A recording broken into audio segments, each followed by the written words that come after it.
Hello বন্ধুরা, কেমন আছো? আশা করছি ভালো আছো। তো আমার আজকের রেসিপি ডালের পুরি।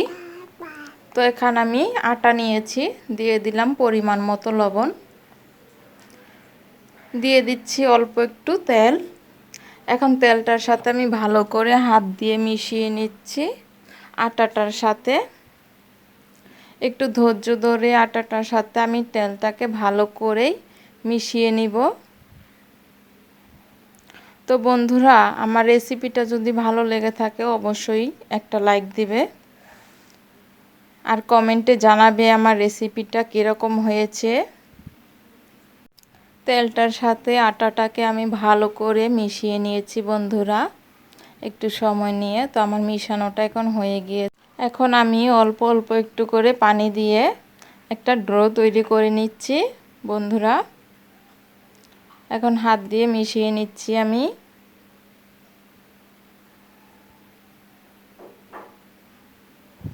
তো আবার আমি একটু পানি দিয়ে দিলাম, হাত দিয়ে মিশিয়ে নিলাম, আবারও একটু পানি দিয়ে দিলাম।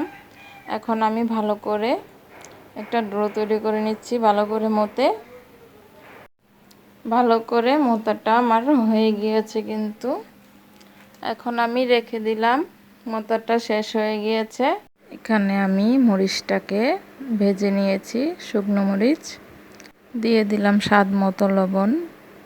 এখন মরিচটাকে গুঁড়ো করে নিচ্ছি হাত দিয়ে। তো মিহিন করা হয়ে গিয়েছে। এখন এখানে দিয়ে দিচ্ছি পেঁয়াজ কুচি। পেঁয়াজ কুচিটাকে ভালো করে মিশিয়ে নিচ্ছি। পেঁয়াজটা মেশানো হয়ে গিয়েছে। এখন এখানে দিয়ে দিলাম সিদ্ধ ডাল। আমি ডালটাকে আগেই সিদ্ধ করে নিয়েছিলাম, দেখতেই পাচ্ছেন। তো ভালো করে ডালটাকে আমি মিশিয়ে নিচ্ছি।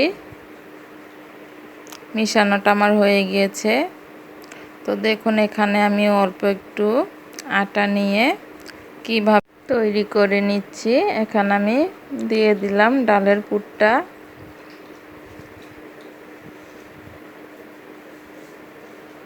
চাপ দিয়ে ভালো করে লাগিয়ে নিলাম। এরকম করে আমি সবগুলো বানিয়ে নিচ্ছি।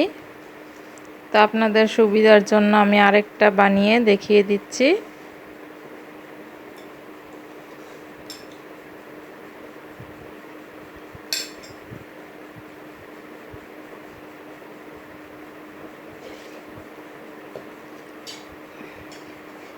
দেখতেই পাচ্ছেন আমার কিন্তু বানানোটা হয়ে গিয়েছে।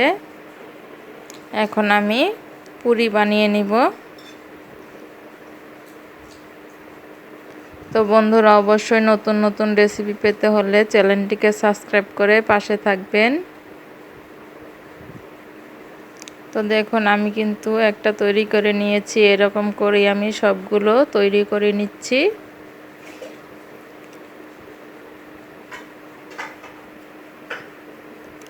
তো তৈরি করে নিয়েছি আমি সবগুলো। এখন আমি তেলে ভেজে নিব। কড়াইতে তেল দিয়ে দিয়েছি। তেলটাকে আমি ভালো করে গরম করে নিয়েছি। এখন আমি ভাজতে দিয়ে দিলাম পুরিটাকে। তো আমি একটা একটা করে এরকম করে পুরিগুলোকে ভেজে নিব।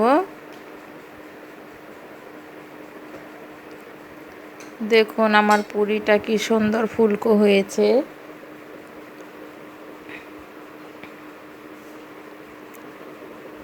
আমার এক পাশটা হয়ে গেলে আমি উল্টিয়ে দিচ্ছি। একটু ধৈর্য ধরে আমি পুরিটাকে সময় নিয়ে ভেজে নিচ্ছি। তো পুরিটা কিন্তু লাল হয়ে গেছে। এখন আমি তুলে নিচ্ছি। তো একইভাবে আমি সবগুলো পুরি ভেজে নেব। দেখুন আমার সবগুলো পুরি কিন্তু খুবই ফুলকো হচ্ছে। তো আপনারাও এরকম করে একবার বাসায় ট্রাই করবেন। তো একটু ধৈর্য ধরে আমি পুরিটাকে ভেজে নিচ্ছি। তো একইভাবে সবগুলো পুরি কিন্তু ভেজে নেওয়া হয়েছে আমার। তো বন্ধুরা দেখো, আমার পুরিগুলো কিন্তু ভাজা হয়ে গিয়েছে। কি সুন্দর লাগছে দেখতে, আর খেতেও কিন্তু খুবই মজাদার। বন্ধুরা, তোমরা চাইলে রেসিপিটা ফলো করে বানিয়ে নিতে পারো।